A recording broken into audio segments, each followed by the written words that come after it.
friends! For the next few weeks, we are going to be talking about the book of Psalms. Now, Psalms is a collection of songs and poems about who God is and what God has done. Think of it as kind of like a manual for worship and life with God. These songs serve a lot of different purposes. Some of them are personal stories about the author's real struggles, hopes, and fears. Some are songs of praise and worship about how the author feels about God. Some tell stories that help us know the character of God, and some are even emotional and angry songs where the author is questioning God or expressing grief, doubt, or frustration.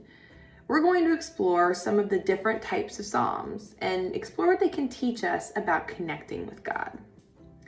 The glory of God's creation is one of the most common themes in the book of Psalms. Many of these songs talk about creation in order to thank God for being a good creator, honor God as a sovereign ruler over creation, or reveal something about God's character by observing nature. Like in Psalm 19, which says, "The heavens declare the glory of God. The skies proclaim the work of his hands. Day after day they pour forth speech. Night after night they reveal knowledge. They have no speech, they use no words, no sound is heard from them. Yet their voice goes out into all the earth, their words to the ends of the world." Here, the psalmist tells us creation declares God's glory. Whether it's the sky, the sea, the mountains, or the tiny details found in a single grain of sand, the created world reveals a glorious creator. There are also psalms that record the psalmist's response to experiencing and reflecting on the glory of God's creation, like Psalm 8, which says, "Lord, our Lord, how majestic is your name in all the earth. You have set your glory in the heavens. Through the praise of children and infants, you have established a stronghold against your enemies, to silence the foe and the avenger. When I consider your heavens, the work of your fingers, the moon and the stars, which you have set in place, what is mankind that you are mindful of them? Human beings that you care for them."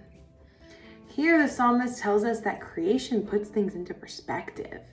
You know the feeling of smallness that you get when you look at the ocean or a tall mountain or images of galaxies billions of light years away from the earth?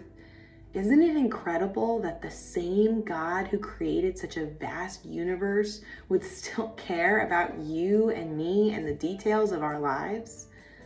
But of course, God cares about us. We are also God's creation. The same care God took in creating the mountains, oceans, and galaxies, God took when creating us. Psalm 139 says, "You have searched me, Lord, and you know me. You know when I sit and when I rise. You perceive my thoughts from afar. You discern my going out and my lying down. You are familiar with all my ways. Before a word is on my tongue, you, Lord, know it completely. For you created my inmost being. You knit me together in my mother's womb. I praise you because I am fearfully and wonderfully made.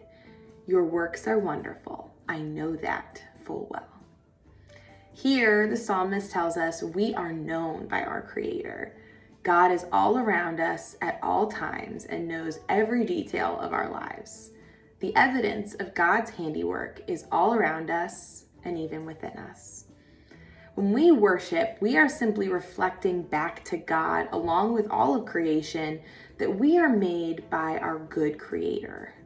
Whether you are surrounded by mountains or buildings, trees or people, bird songs or car horns, it's all a reflection of God, our Creator. If we're paying attention to the world around us, we can see, hear, smell, touch, and taste just how big, beautiful, and well-designed God's creation is.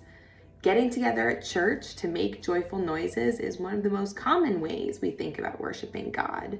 But God is creative, and you and I were created to reflect God's creativity. So the ways that we worship can be creative too. Alone or in a crowd, outside or inside, through words or through actions, no matter how we worship God by saying thank you for the ways in which God's image is reflected in us and in the world around us. Because God is a good creator, we can worship with all of creation. This week, I encourage you to think about what you can do to enjoy and reflect on what God has made and how you can say thank you to your awesome creator. Bye, friends.